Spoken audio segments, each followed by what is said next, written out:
Euh, bon, sans se rendre compte, la vidéo a dû se couper lorsqu'on a enregistré. Moi, je me suis même pas rendu compte. J'ai continué à faire mon petit tuto tranquille. Or que le logiciel que j'utilise pour enregistrer mon écran a arrêté à un certain moment. Donc, en gros, nous, on était en train de faire ça à la première partie. On était en train de faire la méthode de tri, tout simplement qui permettait de trier, de faire le classement des étudiants. Ok, donc en gros, le principe était simple, hein, le principe était basique. Moi, j'ai utilisé la technique, je suppose, je positionne mon I ici, mon J ici. À chaque fois, j'essaie de voir si table de I est supérieur à table de J. Si tel est le cas, j'échange les deux contenus, hein. C'est aussi simple que ça. Donc là, qu'est-ce qu'on a fait? J'ai déclaré I, j'ai déclaré J. Tant que I est différent, list.length, j'ai dit J reçoit I plus 1. Et après, tant que J est différent, list.length, if, voilà, list I.getMoyenne. Alors, getMoyenne, on avait créé à la première partie.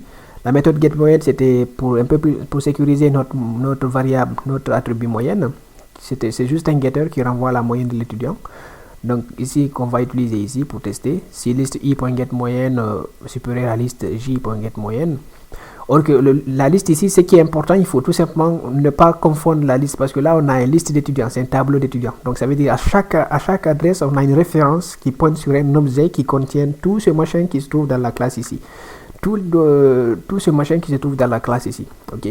Donc là pour vous montrer ici, si on prend ça comme un tableau étudiant, on aura ici à la position là on aura les caractéristiques d'un étudiant, là aussi les caractéristiques d'un étudiant, donc si on appelle liste i.getMoyenne, il va retrouver getMoyenne qui se trouve à i ici, et ainsi de suite, donc qu'est-ce que je faisais voilà, on était en train de faire ça. Donc liste i.getMoyenne supérieure à liste j.getMoyenne, je vais juste échanger le contenu de variables. Pour échanger les contenus de variables, il n'y a pas mille façons de le faire. Il nous faut une variable temporaire que j'ai appelée ici stock. Or que notre tableau est de type stock et notre tableau est de type étudiant, donc il nous faut une variable de type étudiant pour permettre de garder le contenu qui se trouve à cet endroit là. Donc ce que j'ai fait, j'ai dit étudiant stock, ensuite j'ai dit stock reçoit liste de I reçoit liste de J reçoit stock. Qu'est-ce que j'ai fait après? J'ai incrémenté facile J et j'ai incrémenté I. Ok. Et après, qu'est-ce que j'ai fait? J'ai tout simplement créé la classe main. La classe main, on avait comme spécification, si je reviens dans ma to-do list ici, voilà, là, on devait créer une classe gestion cursus qui contient tout simplement le fichier main, hein. Donc tout ce qu'on a fait, c'est ça. J'ai créé un fichier gestion cursus.java dans lequel j'ai créé une méthode main. Et dans cette méthode, qu'est-ce que j'ai fait? C'est tout simplement appeler le constructeur de la classe cursus. Or, je rappelle, la classe cursus, c'est un peu un synonyme du mot-clé classe physique, hein, une classe dans une école. Et là, qu'est-ce que j'ai fait? J'ai construit cette classe en faisant c égale à new cursus. Ensuite, j'appelle la méthode classe. La méthode classe qui se trouvait ici, qui se trouvait là, qui permettait tout simplement de demander saisir le nombre d'étudiants, ainsi de suite, et à chaque fois d'enregistrer l'étudiant dans ma liste d'étudiants. Donc ensuite, pour enjoliver ça, hein, je fais un écho résumé. J'ai appelé la méthode d'afficher tous les étudiants qui se trouvaient ici.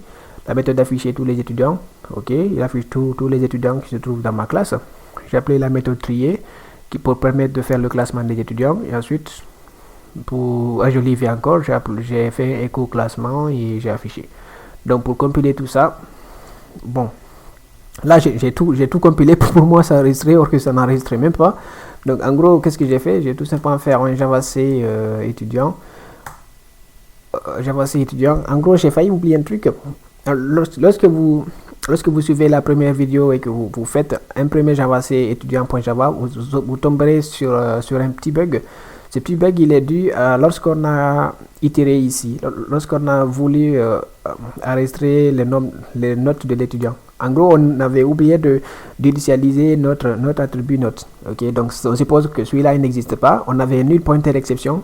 Ce nul pointer exception nous a été indiqué à la ligne 20 de notre classe étudiant. On est venu, la ligne 20 c'était sur notre book for. J'ai juste changé le while en for à while, hein. C'est pas nécessaire. Bon, en gros, on faisait quoi ici? On faisait tant que i différent note.length, or que note n'a pas été initialisé ou note. En gros, si vous tombez sur des nuls pointer exception, c'est soit si vous faites par exemple un objet vous essayez d'accéder aux attributs d'un objet qui vaut nul. Supposons que vous avez nul point quelque chose, automatiquement votre compilateur vous renvoie un nul pointer exception. Donc là, tout ce que j'ai fait pour résoudre ça, j'ai tout simplement initialisé voilà, mon tableau de notes qui se trouvait là comme attribut. J'ai juste fait note égale à note double et notre nombre de notes qui a été saisi par l'utilisateur. Ok, donc je vais revenir dans mon terminal. Ensuite, il nous faudra compiler aussi javac cursus.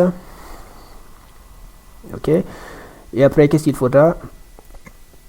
Il faudra également compiler, comment dirais-je, il faudra également compiler javac gestion cursus qui contient notre fichier main. Et si tout ça marche à la perfection, on va essayer de voir le contenu. Non, c'est pas javac maintenant, on veut voir le contenu, donc c'est java gestion cursus. On dit saisir le nombre d'étudiants, supposons qu'on a 2. Entrer le nom de l'étudiant, je vais dire Ama, ok. Entrer le prénom de l'étudiant, je vais dire, c'est pas moi, Tata, ok. L'étudiant Tata Ama possède combien de notes? Je vais dire, on en possède par exemple 2. Entrer la note numéro 1, supposons qu'il a 12. La note numéro 2, supposons qu'il a 18, ok. Entrer le nom de l'étudiant suivant, on aura, supposons qu'il s'appelle Junior, c'est pas moi, Junior, ok. Entrer son prénom, je vais dire par exemple Neymar, on s'en fout un peu. L'étudiant Neymar Junior possède combien de notes? Il en a 2. Entrer la note numéro 1, supposons là il a 18. Et ensuite là il a, supposons là il a 17, ok. Bon, là on voit un petit résumé. Alors, les notes de Tata sont ça, les notes de Neymar sont ça. Après le classement, on voit qu'on classe du plus petit au plus grand. En gros, notre méthode de tri permettait de faire un tri par ordre croissant, donc la plus petite moyenne après la plus grande moyenne. Ok, là c'est pour ça qu'on a ce classement là. Donc après lorsque j'ai fini ça, qu'est-ce que j'ai fait? J'ai tout simplement amené le code là sur GitHub. J'ai tout simplement amené ce code là sur GitHub. Bon, c'est aussi facile que ça, le code se trouve ici. Bon, pour l'amener sur GitHub, tout ce que j'ai fait un git status pour voir le contenu du machin. En faisant un git add, j'ai fait un git add -a. Un git add -a. Après, j'ai fait un git commit -m pour laisser un petit message. Je l'ai appelé final project. Le mot clé qui se trouve ici, final project. Je l'ai appelé final project. Ok, oups. J'ai oublié de faire un truc là, merde. Final project, insertion, ok, super. Et après, qu'est-ce que j'ai fait? J'ai tout simplement fait un git push.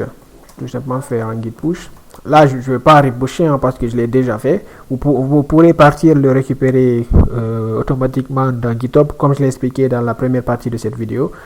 Et voilà, c'est tout pour cette vidéo. Ça a pris deux vidéos pour finir le projet, mais bon.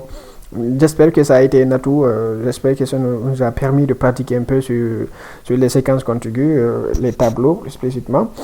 Et dans l'épisode qui va suivre, l'épisode suivant, peut-être on va essayer de refaire le même projet en utilisant peut-être les séquences chaînées pour histoire de pratiquer un peu. Et voilà, si vous avez des idées d'épisodes ou si vous voulez participer en faisant des petites vidéos comme ça, n'hésitez pas, amenez-moi tout simplement un message dans la page Instagram qui s'appelle pabiosoft.com. Vous m'amenez tout simplement un message, vous m'amenez votre vidéo ou ce que vous voulez faire et je verrai en fonction de mon temps et tout si on peut le faire ou pas. Donc là, c'est tout pour cette vidéo. Prenez soin de vous. À bientôt.